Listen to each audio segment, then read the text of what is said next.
सिद्धापुरम नाम के गांव में सोमू और वसुंधरा नाम के दो पति पत्नी रहते थे। उनका बेटा राजू है। राजू के मूर्ख बुद्धि से उसका पिता हर समय परेशानियों में पड़ जाता है। एक दिन सोमू उसके बेटे को लेके बाहर जाने लगा। वहाँ एक आदमी एक भिखारी को डांटने लगता है।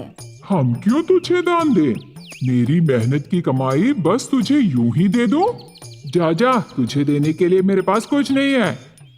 ऐसे वो आदमी उस भिखारी को डांटने लगा। तब सोमू उस व्यक्ति से, सुनिए, हमारी कमाई में से ऐसे लोगों को दान करना बहुत अच्छी बात है। आप दान मत कीजिए, पर आप उसे ऐसे डांटना ठीक नहीं है साहब। ऐसे सोमू हितबोध करके भिखारी को उसके पास रहे पैसों में से थोड़े से दान करके जाता है। तब राजू ने, ओहो, पापा को मेरा हर काम पसंद नहीं आता। अभी मुझे पता चला पापा को क्या पसंद है। मैं भी पापा की तरह दान करके अच्छा नाम कमाऊंगा। ऐसे राजू सोचता है।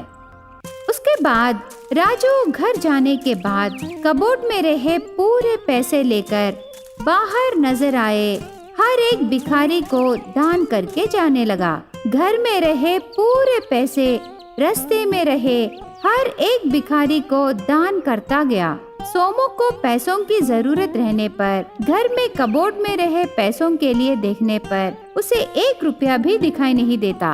तब सोमू डर के, सुनो वसु, कहाँ हो? यहाँ कबोर्ड में रहे पैसे नजर नहीं आ रहे। तू ली क्या वसु? ऐसे बहुत टेंशन से पूछता है। तब वसु भी टेंशन होके जल्दी से आकर कबोर्ड पूरा ढूंढती है। मैं पैसे नहीं ली जी। अरे आज तो घर को भी कोई नहीं आए। ऐसे दोनों बातें करते समय उनका बेटा राजू आता है। राजू को देख के वसु ने, राजू बेटे, कबोर्ड में रहे पैसे तुम देखे क्या? तब राजू बहुत खुशी से, देखा माँ। देखे? कहाँ बेटा? कहाँ है हमारे पैसे? ऐसे बहुत उत्सुकता से पूछता है सोमू। तब राजू ने, पापा, मैं वो पैसे लेके आपकी तरह मैं भी भिखारियों को दान दिया पापा। ऐसे बहुत खुशी से कहता है। तब सोमू गुस्से से, क्या राजू, क्या कह रहे हो? पूरे पैसे तुम भिखारियों को दान दिए? हाँ पापा, आप ही बोले ना हमारे पास जो है उसे दान करने को। ऐसे राजू भोलेपन से कहता है। राजू की बातें सुन के सोमू सर पकड़कर, हे भगवान, इस मूर्ख को कैसे बताऊं? हमारे पैसे दान करना है मतलब 1 या 2 रुपए दान करना है।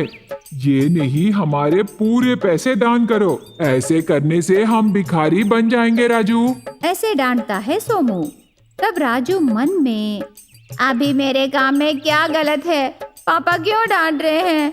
मुझे बहुत पुण्य मिला ना, शायद इसीलिए डांट रहे हैं। ऐसे सोच के वहाँ से चला जाता है। इस तरह राजू के हर एक काम से लाभ के बजाय नुकसान ही होता है।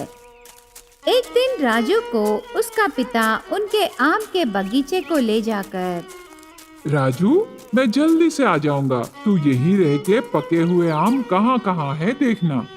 ऐसे कह के चला जाता है। सोमू जाने के बाद राजू आम के पेड़ों को देखकर, मुझे कैसे पता चलेगा कौन सा आम पका है और कौन सा आम कच्चा है? अभी मैं क्या करूं? ऐसे राजू सोचते समय उसे एक आइडिया आता है। तुरंत वो पेड़ों से आम तोड़ने लगा। इतने में सोमू वहाँ आकर देखने पर पेड़ों को एक आम भी नजर नहीं आती। वो सब देख के, बाप रे, लगता है ये भंवर जरूर कुछ किया है। तब जल्दी से भाग के राजू के पास जाकर देखने पर वहाँ राजू पूरे आमों को एक जगह रख के उनमें से पके हुए आम अलग से रखने लगा। राजू, क्या कर रहे हो? पापा, आप बोले ना पके आम देख रहा हूँ। ये सब पके हुए आम हैं। ऐसे कहता है। राजू के काम से सोमू को बहुत नुकसान होता है। सोमू कुछ नहीं कर सका और वो अपने आप को शपथ लगाता है। उसे देख के राजू ने, बेचारे पापा हर समय मेरे काम से दुखी हो रहे हैं। आगे से मेरे कामों से पापा बहुत खुश होना है। ऐसे सोचता है। एक दिन रात को राजू मंदिर के पास रहते समय एक चोर मंदिर में घुसने लगा। उसे देख के राजू उसके पास जाकर बात करता है। तब चोर समझ लेता है कि राजू एक भंवर लड़का है। उससे राजू से दोस्ती बढ़ा के उसे भी मंदिर के अंदर उसके साथ ले जाता है। मंदिर में रहे पूरे पैसे राजू खुद लाकर चोर को देता है। वो सब लेके चोर वहाँ से भाग जाता है। अगले दिन पुलिस वाले उस चोर को पकड़ के राजू के घर लाते हैं।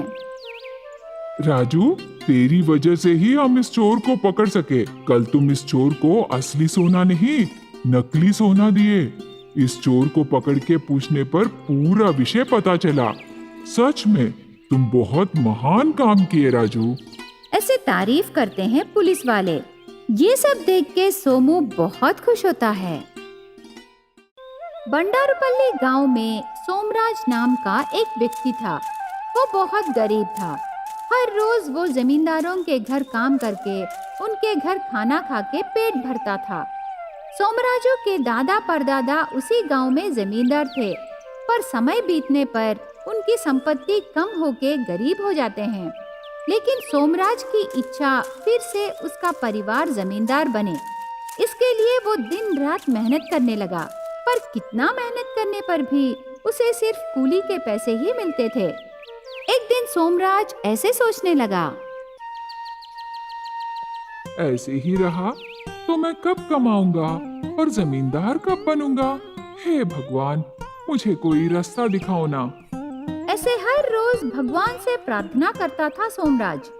एक दिन सोमराज उसका पुराना पेटी खोल के कुछ ढूंढते समय उसे एक पुराना पुस्तक मिलता है। अरे, ये कैसा पुस्तक है? इससे पहले मैं कभी नहीं देखा। इसमें क्या लिखा है? सोमराज वो पुस्तक खोल के पढ़ता है। तब सोमराज ने, इस पुस्तक में तो हमारे परिवार के लिए लिखा है। सब सोचते हैं हमारी संपत्ति चली गई, पर सच तो ये है कि हमारी संपत्ति कहीं नहीं गई। बहुत पहले शत्रुओं से हमारी संपत्ति बचाने के लिए सागर से 15 मील दूर रहे एक माया शहर के एक मंदिर में हमारी सारी संपत्ति छुपा के रखे। वहां जाकर हमारी संपत्ति लाना बहुत मुश्किल है। ये संपत्ति हासिल करने के लिए जो भी जाएगा वो माया शहर के जादू में फंस जाएगा। ऐसे उस पुस्तक में लिखा रहता है। सोमराज उसे पढ़ के खुशी से, मतलब मैं गरीब नहीं हूँ, मैं जमींदार हूँ। मैं तुरंत जाकर अपनी पूरी संपत्ति हासिल करूंगा। उसके बाद एक नाव लेके सागर से वो माया शहर जाने लगा। एक दिन का सफर होने के बाद सोमराज माया शहर पहुंचता है। सोमराज माया शहर पहुंचने के बाद वहां उसे एक आदमी दिखाई देता है। सोमराज उसके पास जाकर, चाचा, इस शहर में मंदिर कहाँ है? ऐसे पूछता है। तब वो आदमी सोमराज को ऊपर नीचे देख के अजीब से हंसता है। ओह, मंदिर को आए हो? तो चलो मैं ले जाऊंगा, आओ मेरे साथ। वो आदमी सोमराज का हाथ पकड़ के ले जाता है। बहुत दूर जाने के बाद सोमराज बहुत थक जाता है। चाचा, और कितना दूर है? और आगे जाना मुझसे नहीं होगा। ऐसे कह के वहीं बैठ जाता है। मंदिर को आए हो ना तुम, थक जाने से कैसे? चलो, बहुत नजदीक है। ऐसे फिर से अजीब से हंस के सोमराज को जबरदस्ती ले जाने लगा। थोड़ी दूर जाने के बाद एक बहुत बड़ा रेगिस्तान आता है। चारों ओर रेती ही रेती रहती है। उसे देख के सोमराज ने, चाचा, ये क्या रेगिस्तान को ले आए? ऐसे पूछता है। तब वो आदमी जोर से हंस के गायब हो जाता है। सोमराज को कुछ समझ में नहीं आया और देखता रह गया। थोड़ी देर बाद सोमराज को लगा वो माया शहर के जादू में फंस गया है। वहाँ से किसी भी हालत में बाहर आने के लिए पैदल जाने लगा। चलते चलते वो बेहोश होकर गिर जाता है। थोड़ी देर बाद उसे होश आके देखने पर सोमराज उस माया शहर में पहले वो जहाँ था वहीं रहता है। ये सब देखकर, यहाँ तो मैं किसी से भी मदद नहीं ले सकता। मुझे ही उस मंदिर को ढूंढना पड़ेगा। ऐसे सोचकर उस माया शहर में मंदिर ढूंढने लगा। बहुत घूम घूम के उसे भूख लगने लगी। बहुत भूख लगी है, यहाँ कुछ खाने को मिलेगा क्या? उसके बाद वो एक होटल में जाके खाना खाने लगा। वो कितना खाने पर भी उसकी भूख बढ़ रही थी, पर उसका पेट नहीं भरता। ये क्या, कितना खाना खाने पर भी पेट नहीं भर रहा, पानी पीने से भी प्यास नहीं बुझ रही।